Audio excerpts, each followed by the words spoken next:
Pluribus'un pilot bölümünde Rhea Seehorn'un canlandırdığı Carol, neşeli orta yaşlı kadınlardan oluşan bir gruba küstah aşk romanından bir bölüm okuyor.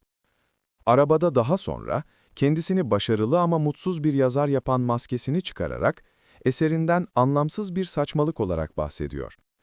Çok geçmeden dünya dramatik bir şekilde saf bir mutluluk ve huzura kavuştuğunda kendini kitabının baş karakteriyle aynı konumda buluyor.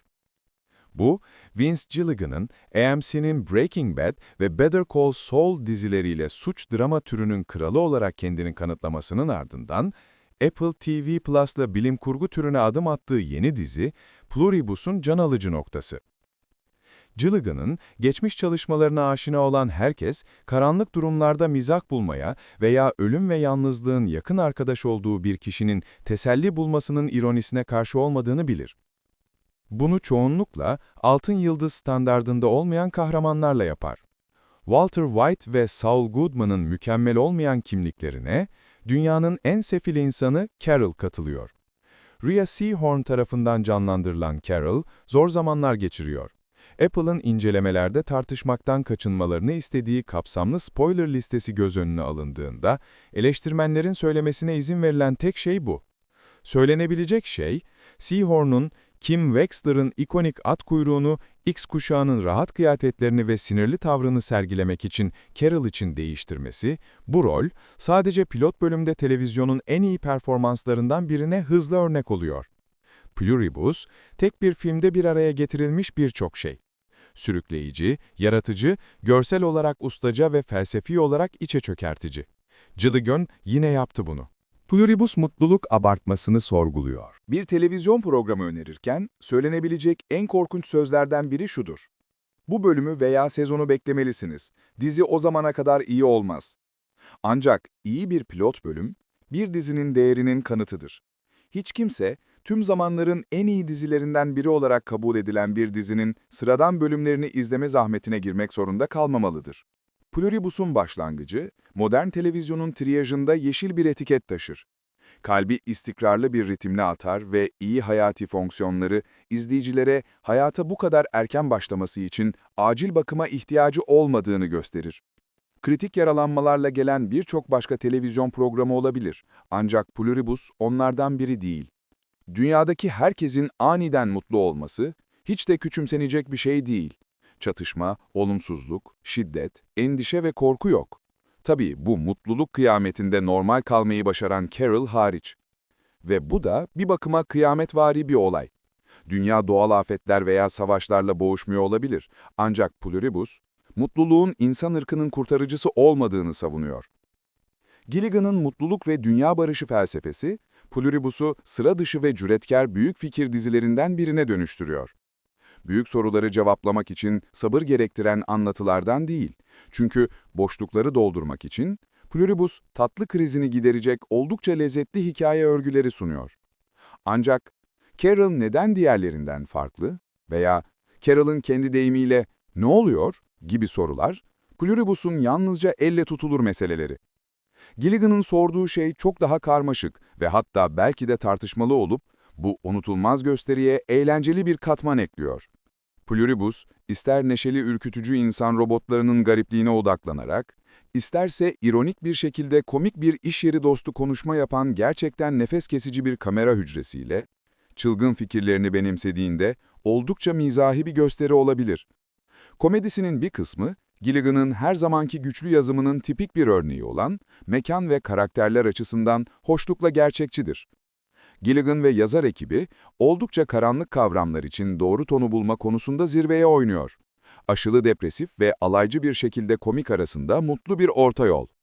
Hikayelere gösterilen ilgi, o kadar derinden kişisel hissettiriyor ki, çok özel olarak yazılmış bir insanı olan Carol'ı, birçok düzeyde inanılmaz derecede ilişkilendirilebilir kılıyor.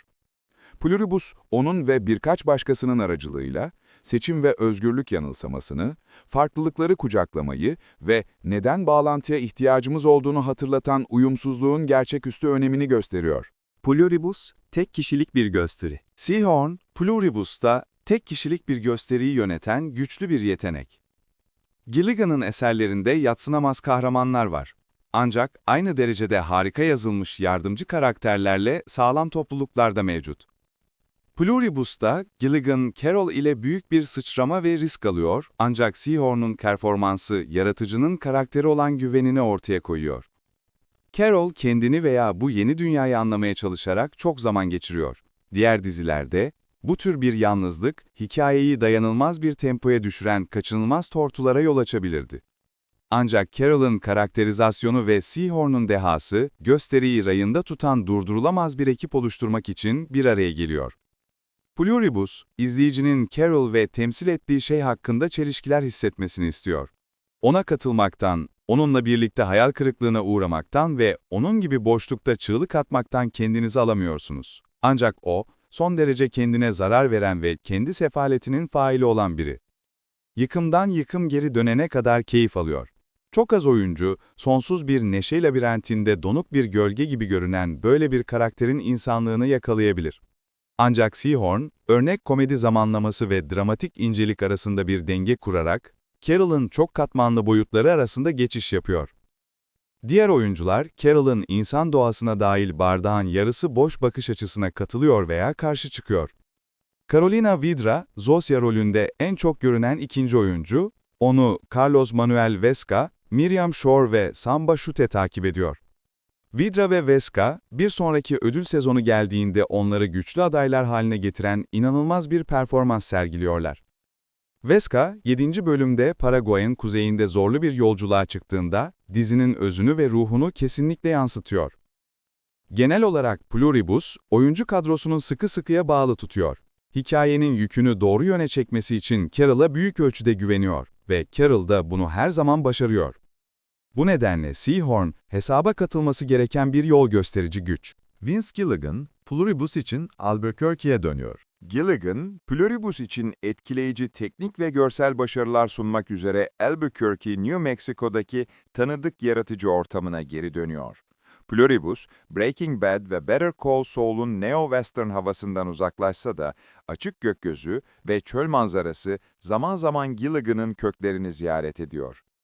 Carol'ın Çıkmaz Sokağı'nın sonundaki evi, Walter White'ın pizza çatılı evi kadar ikonik. Her ne kadar titizlik gerektirse de, çoğu Apple TV orijinalinin sinir bozucu bir yanı, hepsinin aynı görünmesi.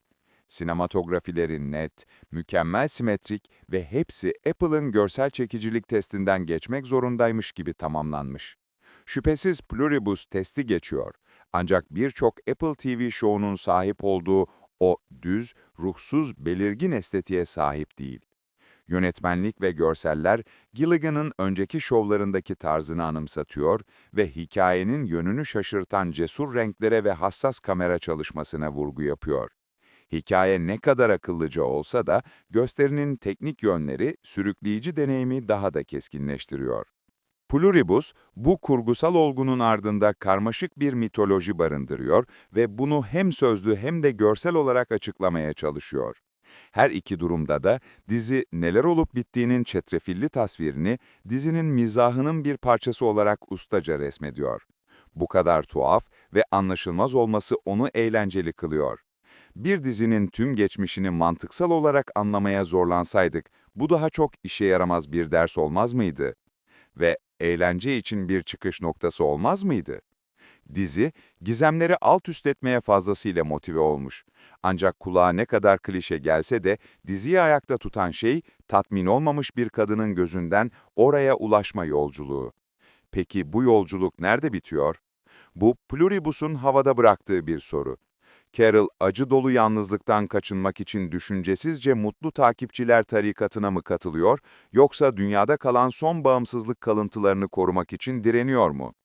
Dizi en az 2 sezon için sipariş edildi ve Gilligan'ın çoktan aklında olan ya buruk, ya rahatsız edici ya da ironi uğruna düpedüz ütopik bir finale doğru ilerliyor.